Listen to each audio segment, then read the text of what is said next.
Lactate kan tengah tinggi, bagilah lagi fluid bolus.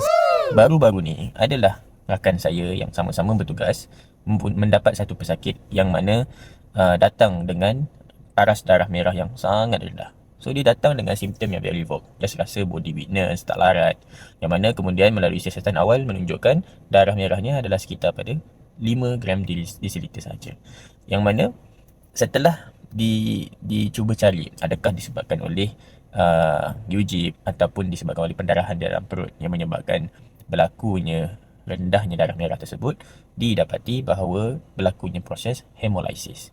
Kenapa berlaku? Adakah disebabkan oleh autoimmune ke ataupun disebabkan oleh microangiopathic hemolytic anemia ke? Waktu ketika itu tak diketahui lagi.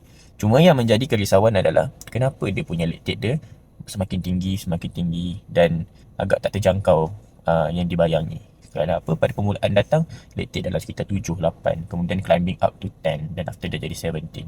Dan subsequently, keadaan dia mula merosot. Ialah apabila darah semakin acidosis dan everything akan jadi start haywire lah. Maka di sini tertanya-tanya, kenapa lactate makin tinggi? BP okey, SpO2 okey. Sekali lagi dulu saya pernah buat video berkenaan dengan kenapa lactate ni tinggi. So kita revise semula. Lactate tinggi ada dua keadaan. Yang pertama kita gelar sebagai type A dan type B. Secara umum dia untuk mudah, type A ni adalah yang kerana disebabkan oleh tisu hypoxia. So tisu hypoxia ni sama ada dikerana oleh kekurangan oksigen itu sendiri dalam case-case of respiratory failure ataupun kerana kurangnya oxygen carrying capacity disebabkan oleh kurangnya darah merah itu sendiri, iaitu dalam case of severe anemia. Kerana darah merah tugasnya membawa oksigen. Jadi apabila kurangnya yang membawa tersebut, carrier tersebut, dalam case yang severe anemia, dalam case ini sebagai contoh, dia boleh menyebabkan tissue hypoxia, subsequently akan shunted dia punya pyruvate kepada lactate kerana untuk penghasilan semula NAD+, supaya dapat meneruskan glycolysis. Jadi dia tak dapat masuk mitokondria lah untuk cap cycle tu. Jadi untuk meneruskan glycolysis, untuk meneruskan penghasilan ATP, badan akan melalui anaerobic glycolysis. Okey. So tadi kita sebut apa?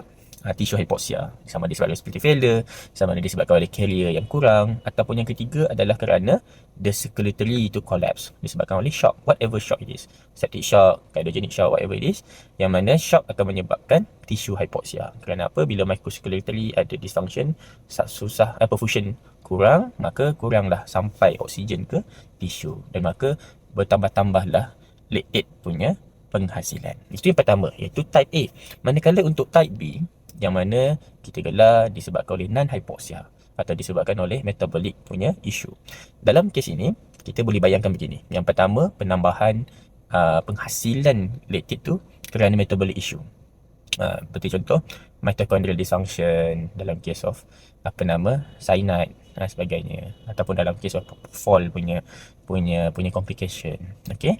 Jadi ataupun disebabkan oleh clearance yang terganggu, seperti dalam contoh dalam case of lactate liver failure, maafkan saya, dalam case of liver failure. So patient yang ada liver failure, dia akan ada masalah untuk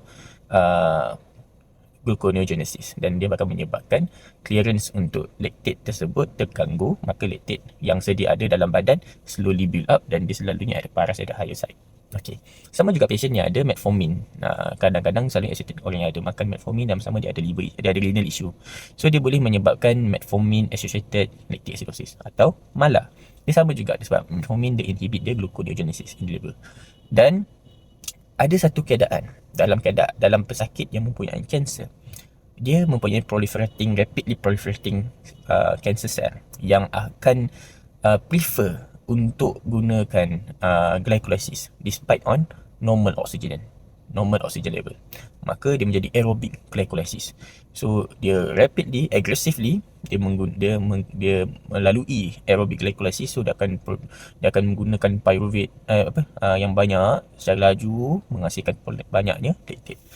Dan ada juga dalam kes yang mana timing deficiency, ni akan mengganggu proses yang ada yang menyebabkan akan menyebabkan lactate terhasil. So kes-kes yang type B ni, bila kita dapat satu pesakit yang lactate tinggi, so kita akan melihat adakah disebabkan oleh tissue hypoxia. Lihat dari sudut systemically, adakah patient in shock. Yang kedua, adakah ada patient mempunyai respiratory failure. Yang ketiga, adakah ada isu yang menyebabkan dari sudut carrier, iaitu dalam kes of severe anemia.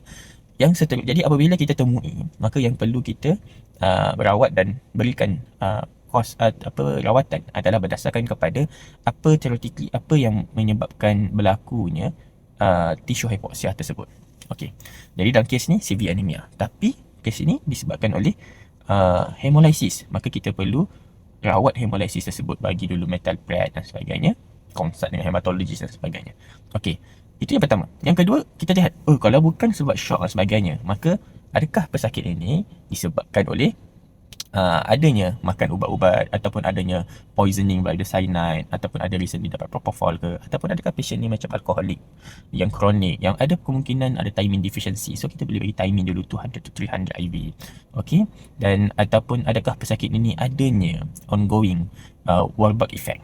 Warburg effect ni yang saya sebut bahawa agresif rapidly proliferating cancer cell, dia akan menggunakan aerobic glycolysis untuk penghasilan tenaga, menyebabkan akan banyaknya laktat terhasil. Jadi dalam pesakit ni dia mempunyai underlying cancer yang mana ada kemungkinan apart from the severe anemia secondary to hemolysis dia tu, maka ada juga Warburg effect yang menyebabkan kepada laktat tu climbing up rapidly. Jadi itu saja, semoga membantu. Sekali lagi, laktat tinggi kerana ada type A hypoxia, tissue hypoxia, atau type B non-hypoxia causes. Jadi janganlah hanyalah kerana laktat tinggi duduklah run fluid dengan harapan dengan memberi lebih banyak air, maka kita harapkan laktat tu clear daripada serum yang kita ambil darah seterusnya sebab bacaan rendah. Fahami dahulu kenapa.